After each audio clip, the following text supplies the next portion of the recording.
인류의 역사를 바꾸신 분이 있습니다. 세상의 역사를 바꾸신 이분이 오시기 전과 오신 후로 구분될 만큼 이분은 사람들의 역사를 바꾸신 분입니다. 그래서 이분이 오시기 전을 BC라고 말합니다. Before Christ, 그리스도 이전 세대라는 뜻입니다. 그리고 이분이 오신 후를 우리는 AD라고 말합니다. 라틴어인데 안노 도미니, 주 안에라는 뜻입니다. 이 한 번의 존재가, 역사적인 실제가 인류의 역사를 그분의 전과 후로 바꿀 만큼 온 인류의 역사에 가장 강력한 영향을 미치신 분이십니다. 이분이 바로 예수 그리스도이십니다. 역사를 바꾸신 이분은 또한 사람들의 삶에도 놀라운 변화를 보여주셨습니다. 죽음의 권세에 사로잡힌 영혼들이 이분을 통해 자유를 얻고 치유가 되고 회복되는 역사들이 일어났습니다. 전혀 소망 없는 인생들이 소망을 품고 일어서는 변화들이 일어났습니다. 차라리 죽는 게 낫겠다고 생각한 사람들이 새로운 삶의 가치와 목적을 붙들고 일어서는 역사들이 일어났습니다. 미국의 소설가 메리 카는 불가지론자였습니다. 불가지론, 하나님이 계신 것을 어떻게 알 수 있느냐라고 주장하는 사람들 중에 하나였습니다. 물론 그 배경에 그 여인의 마음속에 있는 깊은 상처가 그 마음을 더욱 그렇게 하나님을 부정하는 태도를 보이게 했습니다. 그녀의 삶은 정말 비참했습니다. 그녀의 어머니는 7번 결혼한 여인입니다. 메리의 장난감을 불태우며 메리를 흉기로 위협하며 죽이려고 했던 일들을 생생히 기억하게끔 했던 폭력적인 어머니였습니다. 그런 일로 말미암아 메리 카는 만성 알코올 중독자였습니다. 그랬던 그녀가 예수 그리스도를 만나게 될 것이라는 것은 아예 상상도 못했습니다. 그 예수를 믿을 거라는 것은 꿈도 꾸지 못했습니다. 나중에 그녀는 이렇게 고백했습니다. 내가 무릎 죄를 털어놓게 될 거라고 말했다면 나는 배꼽이 빠지게 웃었을 것이다. 차라리 나는 스트립 댄서나 간첩 또는 마약 밀매업자나 암살자가 되기가 더 쉬운 사람이었다. 그런데 메리의 삶을 송두리째 바꾸신 분이 있습니다. 그분이 누구실까요? 바로 예수 그리스도이십니다. 그래서 오늘 우리 아침에 예배하는 우리 성도들에게 이렇게 묻고 싶습니다. 당신은 진실로 인격적으로 예수 그리스도를 만나셨습니까? 할렐루야. 예수 그리스도를 인격적으로 만나면 변하지 않을 사람이 결코 없습니다. 저는 그렇게 믿습니다. 인격적 만남은 무엇을 말할까요? 예수 그리스도가 누구신 줄을 알고 그분 앞에 마음의 무릎을 꿇고 자신의 죄를 회개해야 합니다. 그리고 그 예수 그리스도를 나를 이 죄와 사망의 권세에서 구원해 줄 유일한 분임을 믿고 마음에 영접하는 것입니다. 그것이 인격적으로 그분을 만나는 것입니다. 죄에 빠져 살던 사람이 삶이 새로워질 수 있는 유일한 길은 예수 그리스도를 만나는 것입니다. 그러나 최악의 삶은 끝까지 예수 그리스도를 등지고 사는 것입니다. 오늘 성경 본문에 보면 매우 중요한 질문이 나옵니다. 피하고 싶겠지만, 모른 척하고 싶겠지만 누구나 반드시 대답해야 할 질문입니다. 이 질문의 답을 피하면 구원의 길을 놓칠 것입니다. 이 질문에 대답을 하지 못하면 영원한 심판을 피하지 못할 것입니다. 이제 당신은 이 질문의 답을 피할 것인가 아니면 영원한 심판을 피할 것인가 생각해야 합니다. 적당히 하지 말고 정말 자신의 전 생애를 걸고 심각하게 생각해야 할 것입니다. 예수님께서 물으십니다. 너희는 나를 누구라 하느냐? 이 질문에 대한 당신의 대답은 무엇입니까? 자, 우리가 알아야 할 예수님은 어떤 분이실까요? 예수님은 어떤 분이실까요? 첫째, 세상에 오신 하나님의 아들이십니다. 예수님이 누구시라고요? 세상에 오신 하나님의 아들이십니다. 어느 정신병원에서 한 남자가 외쳤습니다. 나는 하나님의 아들이다. 그러자 다른 편에 있던 다른 남자가 외쳤습니다. 나는 너 같은 아들을 둔 적이 없다.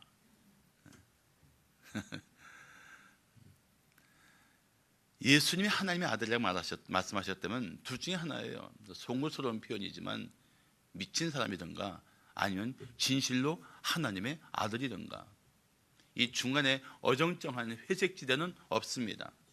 그런데 많은 사람들이 애써 무시하고 관심도 보이지 않고 이 예수님에 대한 실존에 대해서 사람들은 쉽게 등을 돌리고 살고 있습니다.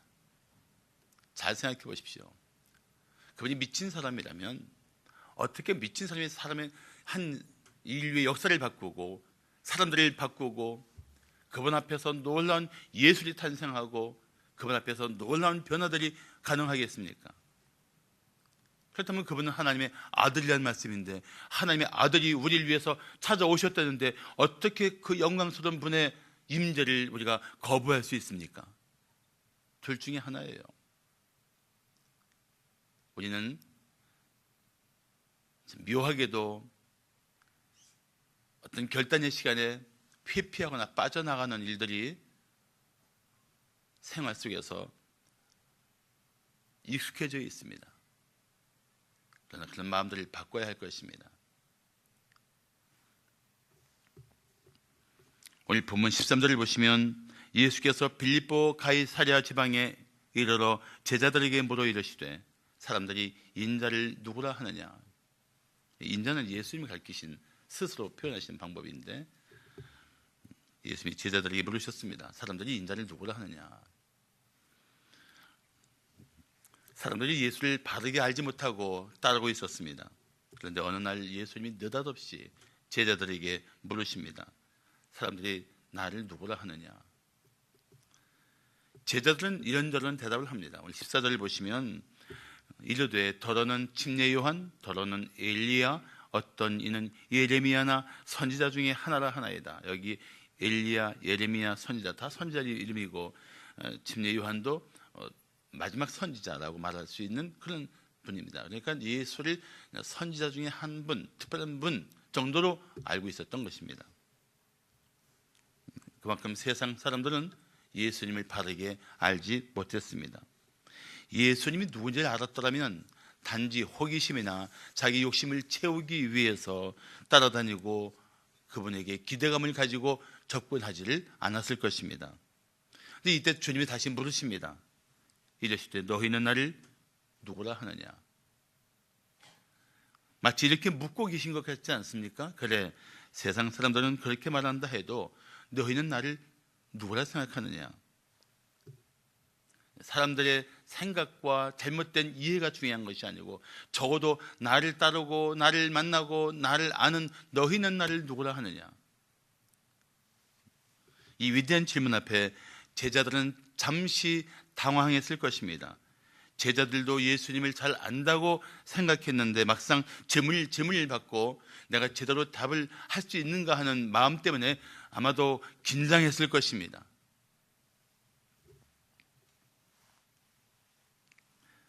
우리도 마찬가지입니다. 정말 예수를 제대로 알고 있을까요?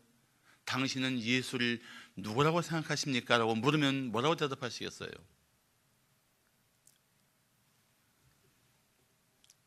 바른 신앙 고백은 예수님의 제자다운 삶을 살게 합니다.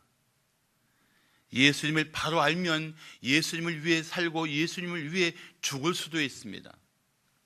예수님을 바르게 알면 자신의 뜻을 따라 살려고 하지 않고 오직 예수님의 뜻이 이루어지는 삶을 갈망하게 되어 있습니다. 예수님을 바로 알고 있는가 아닌가는 삶을 보면 알 수 있어요. 무엇을 위해 살고 무엇을 위해 죽는가를 보면 알 수 있어요. 그의 인생의 목적이 무엇이고 어떤 가치관을 가지고 살고 있는지를 보면 알 수 있어요. 정말 예수를 아는지 모르는지 말입니다. 머리로 아는 것 말고 가슴으로 절절히 알고 그 온 심령으로 그리스도를 알 때 우리 삶은 변하지 않을 수가 없습니다. 대충 하니까 건성 사는 거예요. 예수를 정말 제대로 안다면 예수 앞에 우리 이렇게 살 수 있는가 하는 가슴 치는 통회함이 없을 수가 없습니다. 그래서 다시 묻고 싶은 거예요. 성도님은 진실로 예수님이 누구신지를 알고 계십니까? 할렐루야. 그런 예수님을 바르게 하는 지식 가운데 여러분 믿음이 충만하시기를 축복합니다. 그런데 베드로가 놀라운 대답을 합니다. 자, 오늘 16장 16절 말씀인데 이번 한 주간 암송할 말씀인데 우리 다 함께 봉독해 볼까요? 시작. 시몬 베드로가 대답하여 이르되 주는 그리스도시요 살아계신 하나님의 아들이시니이다. 여기 살아계시는 어떤 이 한정된 시간을 말하는 게 아니고 영원히 존재하시는 이런 뜻이에요. 영원히 살아계시는 영원하신 하나님의 아들이십니다. 이렇게 말씀해도 되는 표현입니다. 영원하신 하나님의 아들이십니다. 베드로의 대답을 듣고 예수님이 얼마나 기뻐하시는지 모릅니다. 얼마나 행복해 하시는지 몰라요. 그래서 말씀하십니다. 바요나 시몬아 내가 복이 있도다. 이를 내게 알게 한 이는 혈육이 아니요 하늘에 계신 내 아버지시니라. 바요나 바자가 붙으면 아들이란 뜻이에요. 바요나 하면 요한의 아들 시몬아라는 뜻이에요. 바보 하면 보의 아들. 바자가 아들이란 뜻이에요. 예수님은 얼마나 기뻐하시는지 몰라요. 바요나 시몬아 맞아 내가 제대로 알고 있구나. 네가 참 복 있는 사람이야. 그런데 그것은 내 지혜와 내 명철이 아니라 하나님 아버지께서 알게 해주신 은혜로운 고백이야. 예수를 바르게 하는 신앙이 하나님의 은혜인 줄을 믿으시기 바랍니다.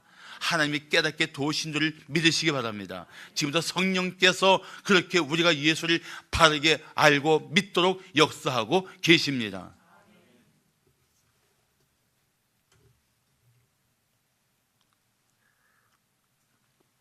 그렇습니다. 예수님은 하나님의 아들이십니다. 세상의 모든 종교는 신을 찾습니다. 단 한 가지 기독교만 하나님의 아들이 죄인을 찾아서 오셨습니다. 잘 보세요. 세상의 모든 종교를 보세요. 다 신을 찾는 과정이에요. 문제로부터 극복할 수 있는 인간의 지혜를 찾는 순례의 과정입니다. 그런데 기독교만이 하나님이 그 아들을 보내주시고 그 아들을 통해서 죄에 빠진 영혼을 구원하기 위해 오신 종교가 유일하게 기독교입니다. 예수님이 공생애를 시작하시기 전에 침례를 받았을 때 놀라운 광경이 펼쳐집니다. 마태복음 3장 16절 17절을 보시면 예수께서 침례를 받으시고 곧 물에서 올라오실새 하늘이 열리고 하나님의 성령이 비둘기같이 내려 자기 위에 임하심을 보시더니 하늘로부터 소리가 있어 말씀하시되 이는 내 사랑하는 아들이요 내 기뻐하는 자라 하시니라. 침례 받으실 때 성령 하나님은 비둘기같이 예수 그리스도 위에 임하시고 하늘은 열리고 거기서 하나님 아버지의 음성이 들리는 거예요.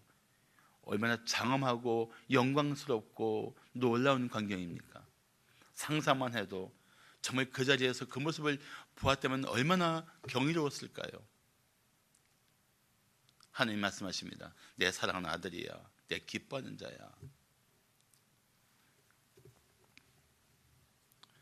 예수님이 변화산에 계실 때에도 영광스러운 장면이 나타납니다.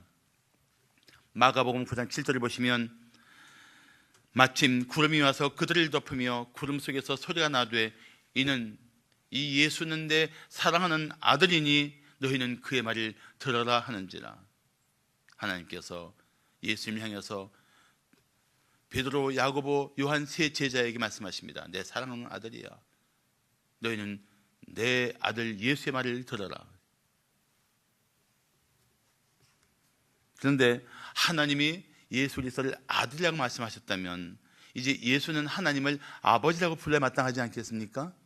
그런 호칭이 성경에 계속 나옵니다. 사복음서에.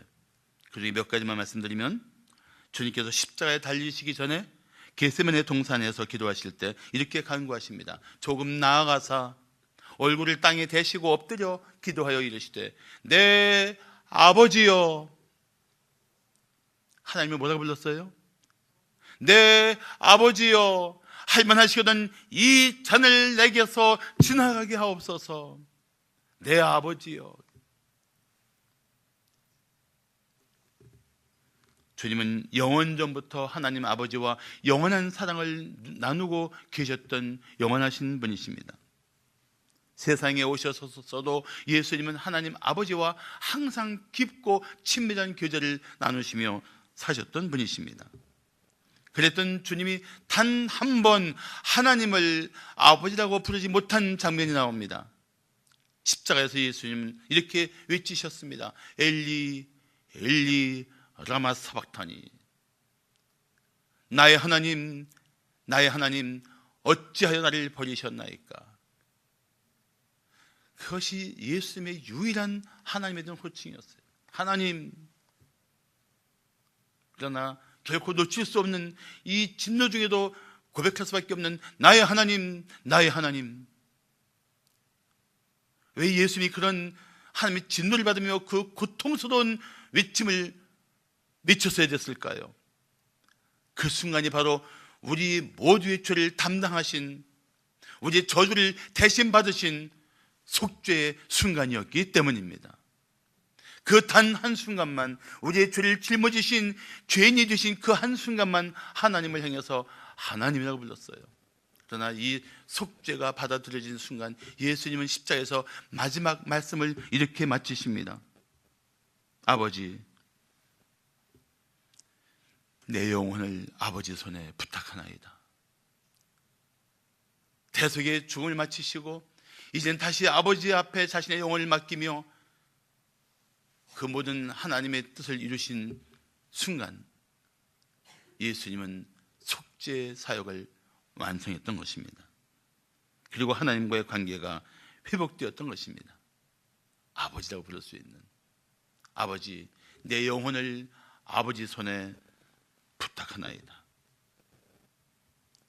사랑하는 성도 여러분, 우리 같은 죄인을 구원하기 위해 이 땅에 오신 예수님이 하나님의 아들이심을 믿습니까?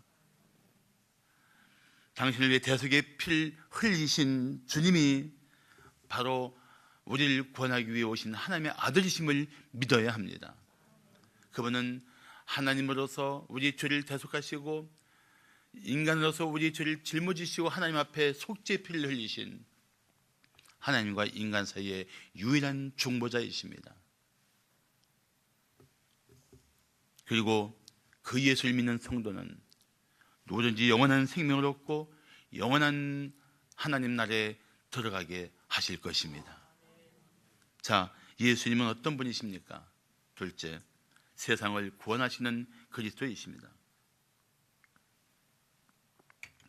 전에 제가 한 6년간 매년 이제 중국에 가서 중국의 지하교회 지도자들을 위해서 성경 공부를 인도했던 적이 있습니다. 처음 만나서 첫 강의를 이제 제가 맡았어요. 처음 만나서 첫 강의를 이제 제가 맡았는데 같이 갔던 목사님들이 세 분 더 있었는데 제가 첫 강의를 맡았습니다. 그때 제가 했던 첫 강의의 제목이 뭐냐면 예수 그리스도는 참 하나님이시며 참 사람이시다였어요. 교회 나온 지 얼마 안 되거나 아직 예수를 안 믿는 분들은 이게 뭔 소리인가 싶을 정도로 아주 특별한 내용입니다. 예수 그리스도는 참 하나님이시며 참 사람이시다. 그 강의가 끝났을 때 허름한 옷을 입은 형제가 목발을 짚고 절뚝거리며 제게 다가왔습니다. 그리고 저에게 정중하게 인사를 합니다. 그 형제가 바로 그 기독교 단체의 대표였습니다. 작은 단체가 아니에요. 전국에 한 150만 명이나 되는 어마어마하게 큰 단체입니다. 그 형제가 못발 짚고 한 명 한 명 전도해서 이뤄낸 열매예요. 자기 신분을 감추고 듣다가 제가 하는 강의를 듣고 예수 그리스도는 참 하나님이시며 참 사람이시다라고 당당하게 외칠 수 있는 목사라면 믿을 수 있구나 싶어서 그때서야 자신을 밝힌 것입니다. 그전까지는 중간 지도자들이 저를 만났었거든요. 저랑 함께 가는 목사들도 깜짝 놀랐습니다. 그 당시에 중국이 홍콩이 중국에 반환되기 전이기 때문에 영국령이었었는데 그 홍콩에서 띄우는 기독교 방송을 듣고 그리고 성경 공부에 다 받아 적어가면서 공부한 사람이었어요. 그런데 얼마나 성경적인 그런 진리를 견고하게 붙들고 있는지 우리도 깜짝 놀랐습니다.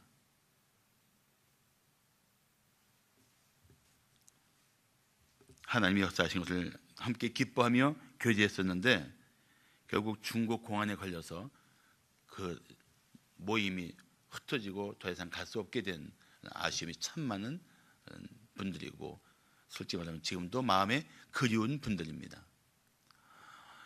놀랐어요. 어떻게 예수 그리스도에 대해서 저런 놀라운 신앙 고백을 붙들고 그 한 명 한 명을 훈련시키고 믿음으로 세우고 있는가. 그 밖의 현장에서도 예수 그리스도를 위해서 두려움 없이 살 수 있는 그런 형제들로 그들을 세우고 있는가. 참 경이로운 사역의 현장이었습니다. 기독교의 핵심은, 이 기독교의 중심은 바로 예수 그리스도이십니다. 그래서 기독교라는 말 자체가 예수 그리스도를 말하고 있는 것입니다. 오늘 본문 16절을 다시 한번 봉독해 볼까요? 다 같이 시작. 시몬 베드로가 대답하되 이르되 주는 그리스도시요 살아계신 하나님의 아들이시니이다. 여기에 또 한 가지 중요한 단어가 뭡니까? 그리스도라는 단어예요. 그리스도. 그분은 영원하신 하나님의 아들이시지만 동시에 그리스도예요. 영원하신 하나님의 아들은 하나님이라는 뜻이고 그리스도라는 뜻은 그분이 인간의 몸을 입으신 참 사람이라는 것을 의미합니다. 그리스도. 근데 이 그리스도라는 말이 헬라어인데 히브리어로는 구약에 쓰여진 언어인 히브리어로는 메시아예요. 메시아 곧 그리스도입니다. 근데 이 메시아 곧 그리스도의 뜻은 뭐냐면 기름을 부은 자, 기름 부음을 받은 자 이런 뜻이 머리에 기름을 부었다는 뜻입니다. 그런데 이것은 구약 시대에 왕을 세울 때나 제사장을 세울 때나 선지자를 세울 때 그 머리에 기름을 부었어요. 그래서 이 머리에 기름을 부은 자를 그리스도라고 말하는데 그럼 옛날에 왕이나 제사장이나 선지자가 다 그리스도냐? 아닙니다. 이후에 왕이시며 진정한 제사장이시며 참된 선지자로서 오실 한 분이 메시아가 오실 것이다. 그 메시아에 대한 소망, 메시아에 대한 대망, 그것이 믿는 사람들의 간절한 기대였습니다. 예수가 오셨을 때 사실은 그분이 메시아다, 그리스도다 하는 이 믿음을 가진 사람들에게 그분은 참으로 놀라운 분이심을 나타내 주셨던 것입니다. 예수는 그리스도이십니다. 유대인들이 기대했던 정치적인 해방자가 아니라 모든 인류를 죄와 사망에서 구원하시기 위해 오신 메시아 곧 그리스도라는 뜻입니다. 그래서 예수님도 그 유대인들에게 너희들이 믿음의 조상이라고 말하는 아브라함이 나를 보고 기뻐했다고 하는 놀라운 말씀을 하십니다. 요한복음 8장 56절을 보시면 너희 조상 아브라함은 나의 때 볼 것을 즐거워하다가 보고 기뻐하였느니라. 아브라함이 어느 때 사람인데요? 이 구약의 모든 믿음의 사람들이 누구를 바라보는 줄 아십니까? 메시아를 바라본 거예요. 오실 그리스도를 바라봤던 것입니다. 그 구약의 모든 믿음의 사람들이 그리스도를 보고 그리스도를 소망하고 그리스도를 믿음으로 그들의 삶을 이겨냈던 것입니다. 근데 그분을 아브라함이 보았어요. 기뻐했습니다. 유대인들은 깜짝 놀랐죠.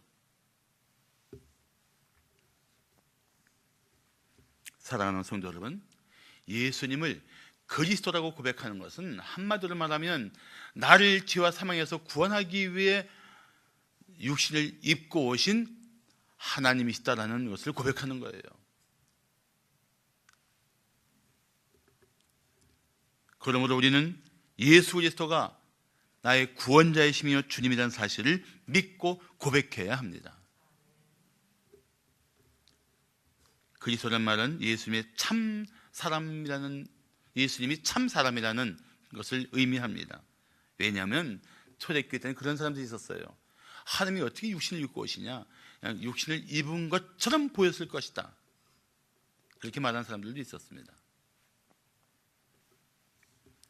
예수님은 오늘 보면 13절에서 말씀하지만 사람들이 인자를 누구로 하느냐, 인자라는 말을 즐겨 하셨어요. 이제 인자는 쉽게 말하면 이런 뜻입니다.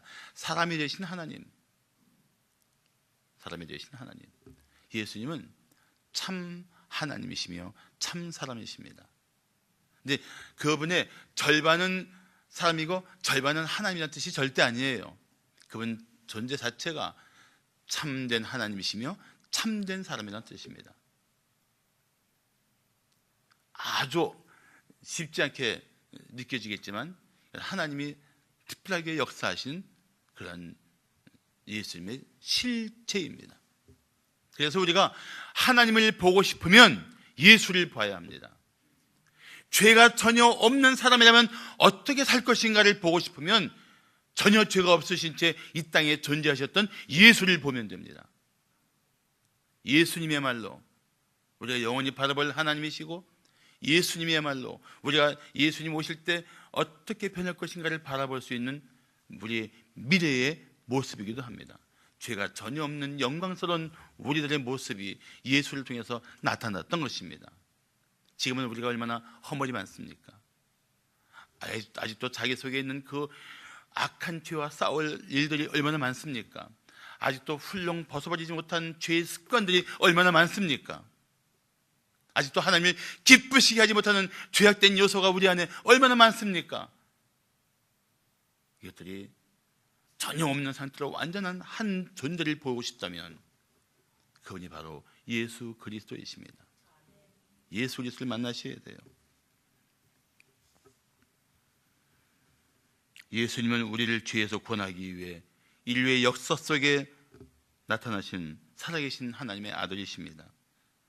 나 같은 죄인을 구원하시려고 죄인의 자리에 찾아오신 주님을 경배하고 찬양할 수밖에 없습니다. 성탄절은 우리를 위하여 이 세상에 오신 주님을 경배하는 계절이 되어야 합니다. 주님의 은혜를 생각하며 기쁨의 축제가 되어야 합니다. 그뿐 아니라 이웃에게 그 기쁨과 감동을 나누는 계절이 되어야 합니다. 마치 목동들이 구유에 누운 아기를 경배했듯이, 동방박사들이 아기 예수 앞에 나와 경배했듯이 다시 예수님을 경배하는 절기가 되어야 할 것입니다. 죄의 어둠에 빠져있던 사람들이 예수를 마음에 모셔드리면 그 마음에 생명의 빛이 말 것입니다. 이 세상에 악한 죄에 묶여 살던 고통스러운 영혼들이 예수를 그 마음에 받아들이면 그 자리는 다시 영광스러운 삶으로 변하는 은혜의 자리가 될 것입니다. 마치 구유에 예수님이 누우심으로 그 자리가 거룩한 처소가 되었듯이 말입니다. 그래서 영국의 찰스 램은 이런 고백을 했습니다. 만일 셰익스피어가 이 방에 들어오면 모두 일어나 그를 맞이할 것이다. 그러나 만일 예수님께서 이 방에 들어오신다면 우리는 모두 꿇어 엎드려 그의 옷자락에 입을 맞출 것이다. 우리에게 경배받아 마땅하신 예수 그리스도의 강림하심을 우리는 기뻐해야 합니다. 이제 모든 성도는 그 주님에 대한 기쁨을 품고 기쁘다 구주 오셨네 노래를 힘껏 불러야 합니다. 오랫동안 기다리던 주님 강림하셔서 죄의 매인 백성들을 자유 얻게 하셨네를 찬송해야 합니다. 그리고 성탄의 기쁨 가운데 나의 왕 나의 주님을 찬양하는 마음이 충만해지면 다시 어둠을 이기는 힘을 받을 것입니다. 다시 죄의 유혹을 이기는 능력이 여러분 마음 가운데 나타날 것입니다. 그래서 다시 우리는 이런 노래를 부를 수 있을 것입니다. 은혜와 진리 되신 주 다 주관하시니 만국 백성 구주 앞에 다 경배하여라 경배하여라 경배하여라. 미국 시카고의 한 교회에서 3살짜리 여자아이의 장례식이 있었습니다. 안타깝게도 여자아기는 먹을 것이 없어서 굶어 죽은 아기였습니다. 그런데 이 아기의 장례식장에 정말 허름한 옷을 걸치고 눈이 벌겋게 충혈된 알코올 중독자가 나타났습니다. 그는 그 아기의 아버지였습니다. 그는 사람들이 기도하는 틈을 타서 죽은 아기에게 신겨준 신발을 벗겨서 조용히 빠져나갔습니다. 그거를 팔아서 술을 마시려고 했던 것입니다. 그로부터 20년 후 시카고 제일교회 시카고 제일 장로교회에서 어느 목사가 간증을 하고 있었습니다. 그의 간증은 이런 내용이었습니다. 나는 죽은 딸의 신발을 훔쳐 술을 마셨던 파렴치한 인생이었습니다. 그런데 주님께서 쓰레기 같은 나를 다시 살리시고 주님의 일꾼으로 삼으셨습니다. 주님의 말로 예수 그리스도의 말로 내 삶을 바꾸신 위대하신 하나님이십니다. 이 목사가 바로 유명한 시카고의 부흥사이며 알코올 중독자 치료를 위해서 평생을 헌신했던 메일 트라더 목사입니다. 메일 트라더 같은 절망적인 사람도 예수를 만나면 변합니다. 인류의 역사를 바꾸신 분, 한 사람의 생애를 완전히 바꾸실 수 있는 분이 이 세상에 오셨습니다. 하나님의 아들이시며 그리스도인 주님께서 우리들의 삶의 자리에 찾아오셨습니다. 사랑하는 성도 여러분, 저는 어떤 과거가 있는 사람일지라도 어떤 문제가 있는 사람일지라도 예수를 만나면 새로워질 수 있다고 믿습니다. 예수를 믿는 우리 성도들이 그 증인이며 저도 그 증인 중에 한 사람입니다. 이제 당신이 진실로 예수 그리스도를 구주와 주님으로 영접했는지를 정직하게 살펴보십시오. 아직도 예수 그리스도를 내가 마음의 구주와 주님으로 영접하지 않았다면 오늘 그분을 당신 마음에 모셔드리십시오. 성탄은 내 어떤 내 심령 가운데 생명의 피치신 예수를 맞이하는 은혜의 계절이 되어야 할 것입니다. 기도하시겠습니다.